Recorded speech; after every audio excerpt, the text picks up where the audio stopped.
So hello Viewers, welcome on Virtual Learning with Anand Jaiswal class 11th and 12th। चूंकि हम लोग बात करने वाले हैं आज 11th के बारे में, तो 11th के बारे में जो उठाने वाले सब्जेक्ट उसका नाम है फिजिक्स, भौतिक विज्ञान। चूंकि हम लोग केमिस्ट्री और बायोलॉजी का इंट्रो लेक्चर देख चुके हैं, आज आप लोग के लिए फिजिक्स का इंट्रो लेक्चर जिसमें हम लोग बात करने वाले हैं बहुत ही मेजर एस्पेक्ट के बारे में कि क्या क्या हमको पढ़ना है, कैसे पढ़ना है, कैसे अपने गोल की तरफ फोकस रहना है, उन सब चीजों के बारे में हमको पढ़ना है और क्या क्या जरूरी है हमारे बोर्ड के रिगार्डिंग। बहुत सारे चैप्टर्स को हटाया गया है, बहुत सारी चीजों को काटा पीटा गया है, क्या क्या जरूरी है उन्हीं सब चीजों को हम आपको पढ़ाएंगे और वही सब चीजों को फोकस करके लेके चला जाएगा। तो हम लोग बात करने वाले हैं सबसे पहले क्लास 11th के लिए फिजिक्स। तो फिजिक्स की अगर आप क्लास 10th पास आउट करके आए हो तो सबसे पहले आपको यह पता होगा कि आपने साइंस के ही अंदर तीनों सब्जेक्ट को पढ़ा है, फिजिक्स, केमिस्ट्री और बायोलॉजी। क्योंकि यहां पर फिजिक्स, केमिस्ट्री और बायोलॉजी का सेपरेट बुक है, सेपरेट डिवीजन कर दिया गया है, जिसमें फिजिक्स में सिर्फ और सिर्फ फिजिक्स पढ़ेंगे, केमिस्ट्री में सिर्फ और सिर्फ केमिस्ट्री पढ़ेंगे और बायोलॉजी में सिर्फ और सिर्फ बायोलॉजी पढ़ेंगे। क्या इतनी बात मेरी समझ में आ रही है? अब रही बात कि यहाँ पे हमने फिजिक्स, केमिस्ट्री और बायोलॉजी कैसे पढ़ना है, तो आपको केमिस्ट्री का केमिस्ट्री के लेक्चर में बता दिया गया है, बायोलॉजी को बायोलॉजी के लेक्चर में बता दिया गया है। अगर आप इस चैनल पे नए विजिटर हैं तो आप इस चैनल का पूरा सिनेरियो देख सकते हैं कि कैसे आपकी क्लास चलाई जा रही है। और रही बात कि आज से जो कि अभी तक तो जो क्लास चला वो सब जो भी था इंट्रो में था, जो भी चीजें लेके चला गया, अब यहां से हम आपका जो भी सिलेबस है आपको स्टार्ट किया जा रहा है और उसी के रिगार्डिंग बात की जाएगी। तो सबसे पहले अगर मैं बात करूं तो मैं बात करने वाला हूं साइंस के बारे में। और साइंस आपने पढ़ लिया है क्लास 10th में, और साइंस आप पढ़े इस प्रकार हो कि साइंस के अंदर तीनों को पढ़े थे, अब हम तीनों को अलग अलग कर लिए हैं। सबसे पहले मैं आपसे पूछूं कि साइंस विज्ञान का जनक कौन है? जी हाँ, वही गैलीलियो। क्या इतनी बात समझ में आ रही है? ठीक है। अब रही बात कि साइंस के बाद हम लोग साइंस के अंदर क्या पढ़ने वाले हैं, आज क्या पढ़ने वाले हैं? आज जो पढ़ने वाला है उसका नाम है फिजिक्स। क्या नाम है? फिजिक्स। और ये फिजिक्स है क्लास 11th का। और क्लास 11th में सबसे पहले फिजिक्स की बात की जाएगी, तो चाहे क्लास 11th हो, चाहे क्लास 12th हो, चाहे क्लास 10th हो, मैं एक ही बात कहता हूं कि फिजिक्स ग्रीक वर्ड, किससे? ग्रीक वर्ड किससे बाबू? फुसिस से मिलकर बना है। फुसिस किससे? फुसिस। और इस फुसिस का मतलब होता है नेचर। क्या है? नेचर। इसका शाब्दिक अर्थ क्या हो जाता है? नेचर, प्रकृति। तो मैं अगर डिफाइन करना चाहूं फिजिक्स को तो मैं बोलूंगा भौतिक विज्ञान विज्ञान की वह शाखा है जो प्रकृति तथा प्रकृति के नियमों को उल्लेख करता है। क्या मेरी बात समझ में आ रही है?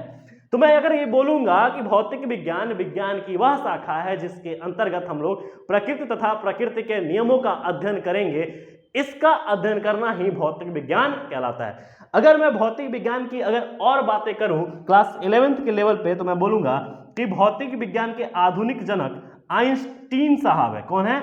आइंस्टीन साहब।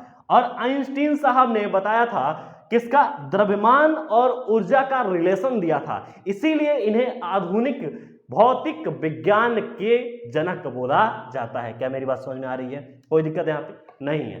तो अगर मैं बात करूं कि आगे चलकर मुझे भौतिक विज्ञान को कैसे पढ़ने हैं, तो जो कि भौतिक विज्ञान क्या है? नेचर, प्रकृति और प्रकृति के नियमों का उल्लेख करेगा, तो हम बोलेंगे कि भौतिक विज्ञान को दो खंडों में विभाजित कर दिया गया है और दो रूपों से इसको बांट के रखा गया है, उसी के अकॉर्डिंग हमको पढ़ना है। अगर मैं बात करूं तो सबसे पहला खंड जो होता है इसे बोलते हैं क्लासिकल फिजिक्स। क्या बोलते हैं? क्लासिकल फिजिक्स, जिसको हिंदी में बोलते हैं बाबू चीर सम्मत भौतिकी। क्या बोलते हैं? चीर सम्मत भौतिकी। और दूसरा क्या होता है? Modern physics. क्या होता है? Modern physics. और मॉडर्न फिजिक्स की बात करें तो मॉडर्न फिजिक्स में हम लोग क्लास 12th का मॉडर्न फिजिक्स पढ़ते हैं, जिसमें एटॉमिक रेडियस, न्यूक्लियस, एटॉमिक और मॉडर्न फिजिक्स के बारे में उसमें पढ़ा जाता है, एटम मॉडल के बारे में पढ़ा जाता है। अब क्लासिकल फिजिक्स क्या है? तो क्लासिकल फिजिक्स को हिंदी में मैंने बोला चीर सम्मत भौतिकी। और चूंकि यहाँ पे चीर सम्मत भौतिकी जो पढ़ेंगे तो सबसे पहले हमको पढ़ना है मैकेनिक्स। और मैकेनिक्स को हिंदी में बोलते हैं बाबू यांत्रिकी। क्या बोलते हैं? यांत्रिकी। तो मैकेनिक्स के बारे में अगर हम बात करें तो सबसे पहले हम बात करेंगे यांत्रिकी के बारे में। अब रही बात कि यांत्रिकी के अंदर क्या क्या पढ़ना है, तो मुझे पहला ही चैप्टर पढ़ना है unit, dimension and measurement. Note the point कि ये चैप्टर का नाम आपको हमेशा याद रहना चाहिए। कभी कभी ऐसा होता है कि बच्चे चैप्टर का नाम ही भूल जाते हैं। तो पहले चैप्टर का नाम क्या है कि इकाई, बीमा एवं मापन, या कह सकते हो मापन, इकाई एवं बीमा, कोई दिक्कत नहीं है। तो हिंदी में अगर इसको बोलेंगे तो हिंदी में बोलते हैं मापन, इकाई एवं बीमा।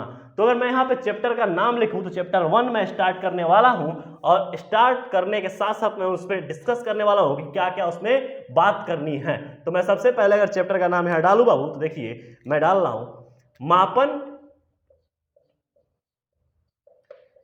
इकाई एवं बीमा। इंग्लिश में बात करें तो हम बोलेंगे यूनिट एंड डायमेंशन, और साथ में बात करूंगा मैं मेजरमेंट की, यूनिट, डायमेंशन एंड मेजरमेंट। तो मैं बात करूं यूनिट डायमेंशन, तो सबसे पहले हिंदी में आपको बोला गया है मापन। मापन की सबसे पहली बात की गई है, तो मैं मापन को कैटेगरी में रख दूं, और कैटेगरी में रखने के बाद लाल कैटेगरी बना के उससे पूछूं कि क्या कहना चाहते हो भाई, तो बोलेगा कि किसी भी भौतिक राशि का मापन अति आवश्यक है, परंतु किसके आधार पर? मानक मात्रक के आधार पर। अगर मैं बोलूं कि किसी भी भौतिक राशि का मापन उसके मानक मात्रक के आधार पर होता है, तो अगर मैं कहूं इसका कोई एग्जाम्पल दे के बताइए, तो मैं एग्जाम्पल दे के बताऊंगा कि मैं बोलूंगा बाबू कि मान लो कि मुझे मापन करना है, तो मापन के लिए यन और यू लिखना जरूरी होगा। यन मतलब हो गया नंबर, और यू मतलब हो गया यूनिट, और इस यूनिट को मैं पढ़ूंगा इकाई में ही।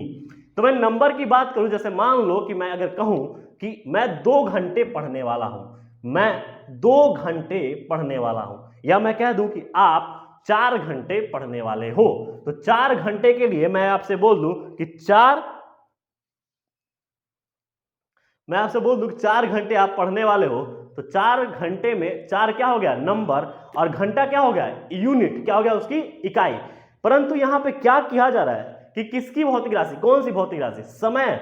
समय को यहां नापा गया है, समय को मापन, समय का मापन किया गया है कि आप एक फ्रेम ऑफ रेफरेंस में आपको रखा गया है, और आपको बोला गया है कि आप समय के मतलब कि इस भौतिक राशि में आपका इतना आकलन किया गया है। उसी प्रकार जस्ट इमेजिन कि अगर मैं बोलूं कि मान लो कि मुझे 2 किलोमीटर जाना है, तो मैं कहूंगा कि 2 किलोमीटर जाना है, तो सबसे पहले मैं बोलूंगा कि रेफरेंस वैल्यू होना चाहिए।